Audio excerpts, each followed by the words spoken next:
In ancient Egypt, more than 5,000 years ago, Egyptian artists were painting and carving some of the most incredible works of art the world has ever seen.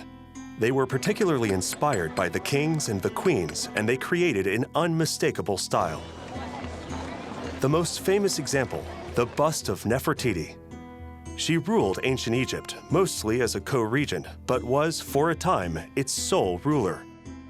She was at the center of an enormous change in Egyptian religion and politics. This is one of the most iconic pieces of art to survive from ancient Egypt. Her face is practically symmetrical, flawless.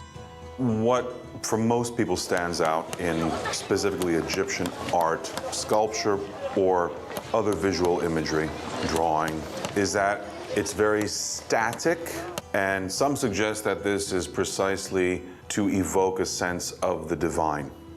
Perhaps it is a foreshadowing of an idea that the divine is not merely beyond the physical, but that there is some sort of incarnation in the human of the divine.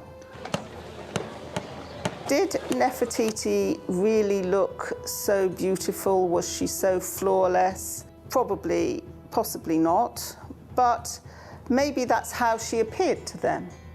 The idealization as a method of depiction is not something that was meant necessarily just to give a stylized representation of a concrete human being. The pharaohs and queens of Egypt guarded their images carefully. Nefertiti's bust was created by the court sculptor Tutmosa. It is believed she actually posed for this bust as the artist's model in his studio. We know very, very little about the sculptors or any of the artists who made the Egyptian art that we see today.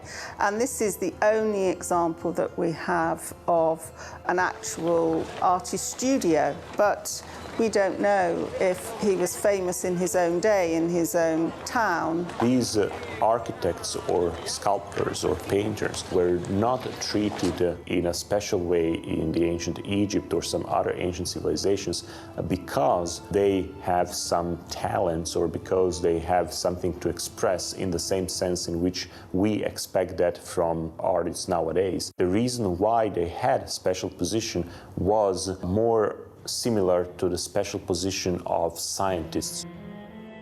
Nefertiti, like other pharaohs and queens, was instrumental in the creation of ambitious building and arts projects. Consider the Sphinx at Giza, the pyramids in the Valley of the Kings. All of these were commissioned by Egyptian royalty. Old textbooks used to have this idea of the pharaohs as bringing in loads of slaves and kind of whipping them into doing this. But we now don't really believe that that was so. We believe that probably people gave their time, that they considered it to be part almost of their tax. They may even have felt that there was some honor attached to building this pyramid or building these monumental temples. Of course, if you are an Egyptian pharaoh such as Khufu, builder of the Great Pyramid at Giza, money really was no object. The laborers who did the heavy lifting were paid in food and beer. But those same laborers also believed that helping to build the pyramids guaranteed them a place in the afterlife. In Egyptian art, the importance of religion cannot be overstated. Indeed, with over 2,000 identified deities, the Egyptians had a god or goddess for everything. They were expressing the unity of nature, that man had a particular role which he shared other species, a broader species, in life. Part of it is dependent, food supply, or animals which are utilitarian. Others of it are emotional. For example, they presented cats. There are cats everywhere in Egyptian art. We could say that's emotional, possibly. But the art of ancient Egypt can surprise in many ways. Realism started to emerge in the art of the later period of ancient Egypt. This sculptured head of an Egyptian priest is from the 4th century BCE, the so-called late period of ancient Egypt. Despite being around 2,400 years old, it looks like it could have been sculpted in the last 100 years. We are so used to stylized and formal portraits of Egyptians. Yet this is a portrait of a man, not of a god. He has wrinkles on his face and what looks to be a wart on one cheek. And he is definitely overweight.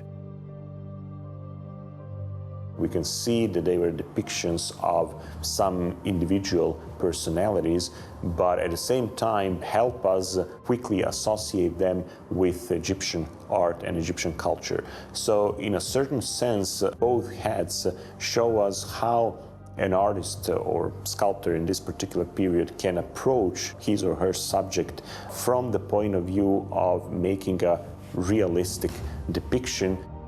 Sculptors and painters of ancient Egypt gave birth to art.